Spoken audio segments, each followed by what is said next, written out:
Sir मैंने अभी अभी आपका एक अकाउंट देखा, बहुत बड़ी ब्रेकिंग अभी अभी देखने को मिली है। उत्तर प्रदेश के 4 टुकड़े होने जा रहे हैं। कब, कैसे और क्यों केपी मलिक सर? देखिए प्रज्ञा, वो 4 टुकड़े होंगे, 3 होंगे, ये तो कुछ कंफर्म नहीं है। लेकिन स्वाभाविक सी बात है कि आज अगर आप देखेंगे, जो दिल्ली में साहेब हैं, उनके लिए सबसे बड़ा खतरा उत्तर प्रदेश में 2 ही लोग हैं। बाहरी तो अखिलेश यादव हैं, जो देश की तीसरी बड़ी सबसे बड़ी ताकत बन के उभरे हैं, उनकी पार्टी सबसे बड़ी पार्टी है। और दूसरी चीज ये है कि अंदर जो पार्टी के अंदर है, वो उनके लिए हर तरह का खतरा सिद्ध हो रहे हैं, वो बाबा योगी हैं। तो कोई ऐसी चीज, कोई ऐसी तरकीब अपनाई जाए कि जिससे दोनों को खत्म कर दिया जाए, तो उसका एक ही तरीका है कि राज्यों का बंटवारा कर दिया जाए।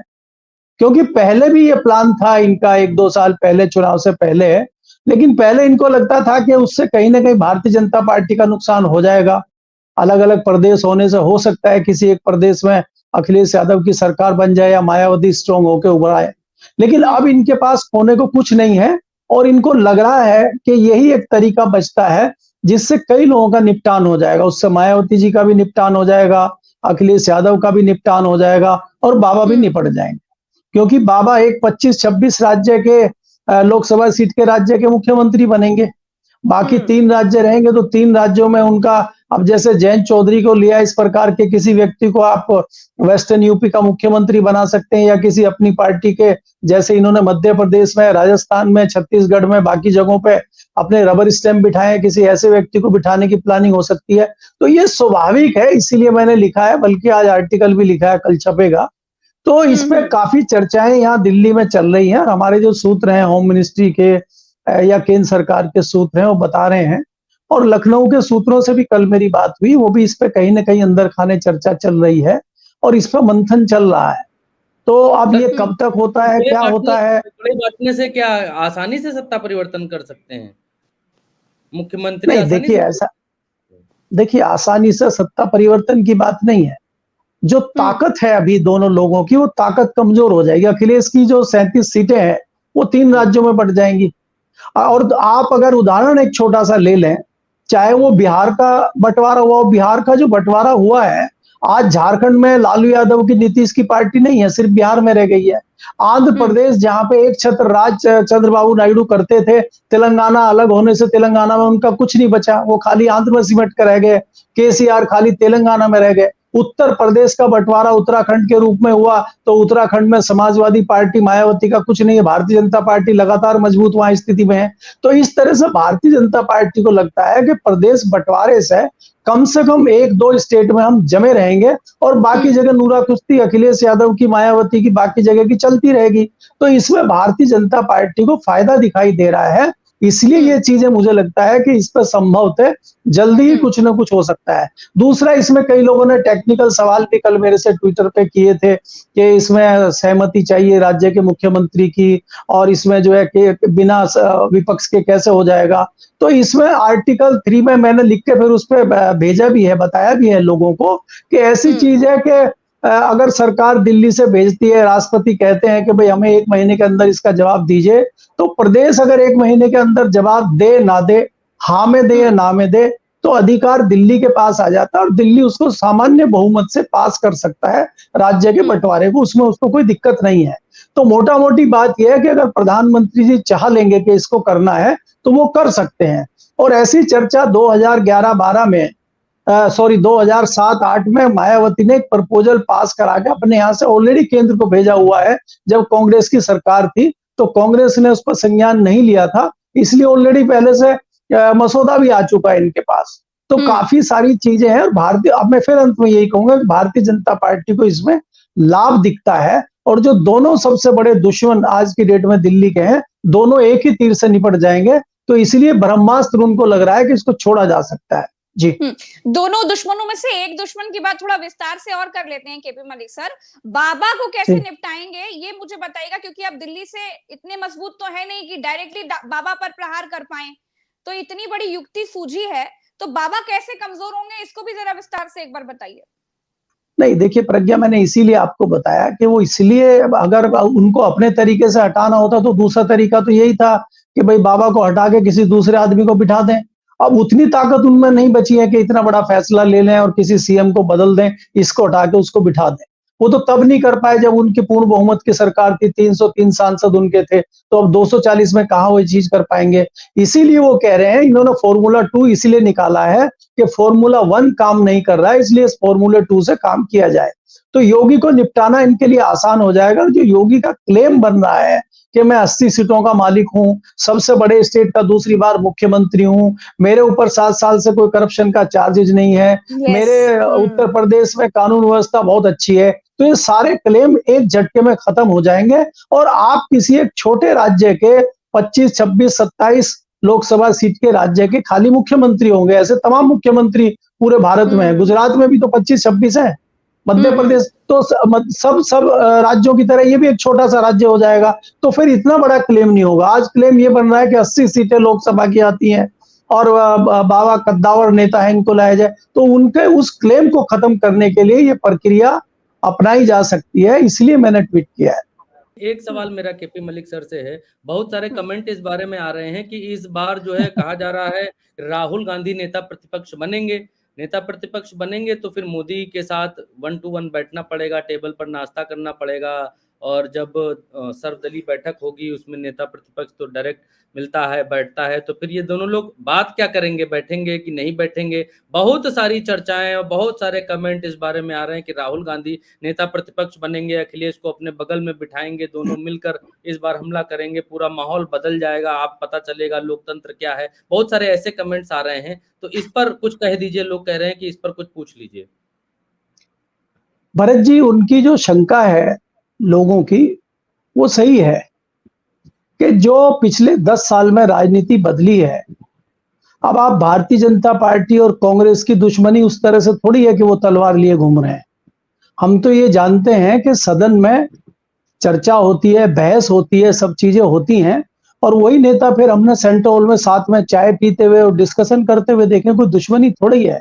लेकिन जनता के बीच में पिछले दिनों में ऐसा मैसेज चला गया है कि जैसे राजनीतिक दुश्मन नहीं, आपस में ये बहुत बड़े, जैसे किसी गांव में 2 धुरे बन जाते हैं और भयंकर लड़ाई होती है, दुश्मनी होती है, उस दुश्मनी के तौर पे देखते हैं। देखिए, राजनीतिक तौर पे विरोधी हो सकते हैं। एक भारतीय जनता पार्टी है जो सत्ताधारी दल है, और विपक्ष है वो कांग्रेस है मुख्य रूप से। बाकी उनके साथ दल जुड़े हुए हैं, बाकी भाजपा के साथ एनडीए के लोग हैं। गले तो लगाएंगे नहीं नरेंद्र मोदी को? नहीं, देखिए, ये गले जो पिछली बार भी लगाया था, वो कहीं ना कहीं राहुल गांधी ने इन्हीं से सीखा था, क्योंकि ऐसी पैंतरेबाजी मोदी जी करते रहे हैं और राहुल गांधी ने वही जवाब देने का कोशिश किया था। लेकिन भारतीय जनता पार्टी की जो आईटी सेल थी, जो इनके लोग थे, इन्होंने उसको उसी के हथियार से लपेट दिया था। लेकिन इस बार कांग्रेस ने, चाहे राहुल गांधी ने, इनको इन्हीं के हथियार से मात दी है, इसमें कोई दो राय नहीं होनी चाहिए। क्योंकि आप देखेंगे पूरे चुनाव में, पूरे 2024 के चुनाव में, और जितनी रैलियां, जितने कार्यक्रम हुए हैं, उसमें कोई भी पैंतरा अगर भारतीय जनता पार्टी ने चलने का कोशिश किया है, तो उस पैंतरे का जवाब उसी तरीके से विपक्ष ने दिया है। तमाम उदाहरण आपके सामने हैं। जिस प्रकार से इन्होंने कहा था कि सरदार मनमोहन जी का एक बयान आया था और उसमें ये कहा था कि सारी चीजें ये मुसलमानों को दे देंगे, तो तत्काल लोगों ने जो है इंटरनेट में मीडिया से निकाल के वो बयान सुनाना शुरू कर दिया था कि पूरा बयान सुनिए, ये झूठ तरीके से लगा। तो इस बार भारतीय जनता पार्टी को वो चीज होने नहीं दी है। तो मेरा मानना ये है कि वो पार्लियामेंट में भी बैठेंगे, बैठक में भी बैठेंगे, संसद में भी बहस होगी। और एक चीज और माननी पड़ेगी, यहाँ पे मैं दर्शकों को भी कहना चाह रहा हूं और आपको भी, कि राहुल गांधी में भी जो वो इन्होंने हजारों किलोमीटर की यात्रा की है, उससे बहुत परिपक्व हुए हैं और उनको बहुत सारी चीजें ऐसी जानने को मिली है जो जानकारी उनको वास्तव में नहीं थी। तो वो चीज उनको हकीकत पता लगी है। जो भी मुद्दे वो हाउस में उठाएंगे, जो भी चीजें वो हाउस में रखेंगे, मुझे लगता है वो तथ्यात्मक होंगी, धरातल की होंगी, ग्राउंड की होंगी। और ये इनका मोरल जो हाई था और विपक्ष का मोरल कहीं ना कहीं कमजोर था, उसमें भी बदलाव है। तो इस बार भारतीय जनता पार्टी जो सत्ताधारी दल है, उसका मोरल बहुत डाउन है, क्योंकि सरकार जो है वो 3 कुर्सियों के पाए पे एक पाया चौथा ऐसा है जो टेक कभी भी उसकी हट सकती है, और विपक्ष बहुत मजबूत है। तो विपक्ष में इस बार कई सारी चीजें नहीं होंगी। जिस प्रकार से देखते थे एक तरफा व्यवहार स्पीकर का रहता था, वो कभी माइक बंद कर देते थे, कभी सामूहिक तौर पर सब सांसदों को बर्खास्त कर देते थे। इस तरह का नजारा आपको हाउस में इस बार नहीं दिखाई देगा। हाउस में अच्छे तरीके से मजबूती के साथ विपक्ष अपनी बात रखेगा। तो अगर राहुल गांधी विपक्ष के नेता बनते हैं तो वो सारे मुद्दे अच्छे से रखेंगे और कोई इस तरह का विरोधाभास नहीं होगा। लेकिन मुझे लगता है कि वो ऐसी चीजें सत्ता दल से पूछेंगे कि जिसमें वो निरुत्तर दिखाई देगी, कई जगह घिरती हुई दिखाई देगी। आज जिस प्रकार से आप देखते हैं, राकेश जी ने जिक्र किया था, जब इन्होंने जेल हवाला कांड की बात करी, उस टाइम में बीबीसी के लिए करता था, नया नया था, और हमने देखा था कि अडवाणी जी जैसे व्यक्ति ने तत्काल इस्तीफा दिया और हमने इनका इंटरव्यू लिया था अडवाणी जी का। इन्होंने ये कहा था कि जब तक मैं पाक साहब सिद्ध नहीं हो जाता, मैं अपना इस्तीफा वापस नहीं लूंगा। तो ये सिद्धांतवादी लोग थे। बाकी उन्होंने सिंधिया जी के इस्तीफे का कारण भी बता दिया। आज तो सिंधिया जी उनके बेटे ही हैं भारतीय जनता पार्टी में, वो कौन सा इस्तीफा देंगे वो देख लीजिए। उनके मंत्रालय में जिसमें वो गए वहां भी कई घोटाले हैं, अभी निकलेंगे, देखते हैं वो कब इस्तीफा देंगे। खैर, तो मेरा कहने का मतलब ये है कि वो जो नैतिकता, शुचिता उस समय के नेताओं में थी, वो पिछले 10 साल में कहीं न कहीं इस सत्ताधारी दल ने बदल के रख दी है और उसके कोई मायने नहीं है। जिस प्रकार से अभी आप महाराष्ट्र की बात कर रहे थे कि वहां पे उन्होंने अपनी जिम्मेदारी लेते हुए इस्तीफे की पेशकश कर दी, लेकिन अगर कोई दूसरी पार्टी होती, ठीक है, तत्काल उसका इस्तीफा लेती, लेकिन इन्होंने कहा नहीं नहीं नहीं, आपको कोई इस्तीफा देने की जरूरत नहीं है, आप रुकिए। कहीं ऐसा ना हो कि हमारी खिंचाई शुरू हो जाए यहाँ संसदीय दल की मीटिंग में कि अगर सब लोग इस्तीफा देने अपनी जिम्मेदारी लेके, तो 400 पार की जिम्मेदारी तो आपकी थी, तो आप ही इस्तीफा दे दीजिए, तो उस पर घिर ना जाए, इसलिए उनका इस्तीफा रोक दिया गया है। तो ये तमाम जो पर्दे के पीछे की चीजें हैं, ये पब्लिक को दिखाई अभी नहीं दे रही हैं। धीरे धीरे सारी परतें खुलेंगी और सारी चीजें दिखाई देंगी। सवाल मेरा जो आपके यहाँ भी होता, बाकी जगह भी होता, बार बार होता है, आज तक संसदीय दल की मीटिंग भारतीय जनता पार्टी की नहीं हुई है। प्रधानमंत्री जी इटली गए थे, लोग तो कह रहे थे कि राहुल गांधी इलेक्शन के बाद तुरंत इटली भागेंगे, वो तो गए नहीं, लेकिन मोदी जी इटली होके आए हैं। अब वो भाई क्या करने गए थे, कौन सा G7 है, क्या है, उतनी टेक्निकली तो मुझे भी नहीं पता कि क्या टेक्निकल मैटर वहां था कि इतना जरूरी जाना पड़ा।